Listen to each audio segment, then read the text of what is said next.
আসসালামু আলাইকুম। আজকের ভিডিওতে আমরা আলোচনা করার চেষ্টা করব জাতীয় বিশ্ববিদ্যালয় বাংলাদেশ মানবিক বিজ্ঞান ও ব্যবসা শিক্ষা গ্রুপ প্রথম বর্ষ স্নাতক সম্মান ভর্তি পরীক্ষা 2024-25 প্রশ্নের সমাধান। তারিখ হচ্ছে 31 মে 2025। প্রথম হচ্ছে যে বাংলা সমাধান, তারপর আমরা ইংরেজি, তারপর সাধারণ জ্ঞান, এভাবে ধারাবাহিকভাবে আমরা দেওয়ার চেষ্টা করব। আমার এই ঘর ভাঙ্গিয়াছে যে বা আমি বাদী তার ঘর, এই পঙ্ক্তিউক্তিটি দ্বারা কি বোঝানো হয়েছে? পরোপকার। মানসী, সোনার তরী, বলাকা ও শেষ লেখা কাব্যগ্রন্থগুলো কোন কবির রচনা? রবীন্দ্রনাথ ঠাকুর। ঘুম নেই, পূর্বাভাস, মেটে করা ও অভিযান কোন কবির রচনা? সুকান্ত ভট্টাচার্য। একুশের কৃষ্ণচূড়া আমাদের চেতনার রং, এই পঙ্ক্তিউক্তিটির রচয়িতাকে শামসুর রহমান। কমলবন শব্দের অর্থ কি? পদ্মবন।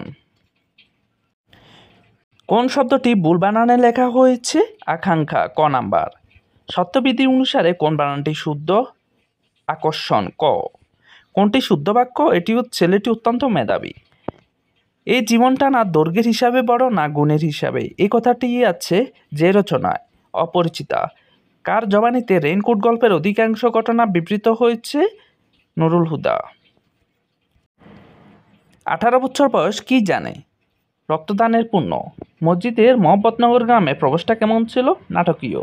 সিরাজের পতন কে না চায়? সংলাপটি কার? ঘসেটি বেগম। মানিক বন্দ্যোপাধ্যায়ের গ্রন্থ নয় কোনটি? পল্লী সমাজ। লোভ পরিত্যাগ করো, তুমি সুখে থাকবে বাক্যটি? যৌগিক বাক্য। বুক পোস্ট এর বাংলা পারিভাষিক শব্দ হচ্ছে খোলা ডাক। বিদ্রোহী কবিতায় কবি দাবানল হয়ে কি বা কাকে দাহন করতে চান? বিশ্ব। রাজা উজির মারা অর্থ কি? বড় বড় কথা বলা। হনন করতে ইচ্ছুক, এক কথায় কি হবে? জিজ্ঞাসু। সোনার তরী কবিতায় প্রতিস্তবকে কয়টি করে লাইন আছে? 7টি।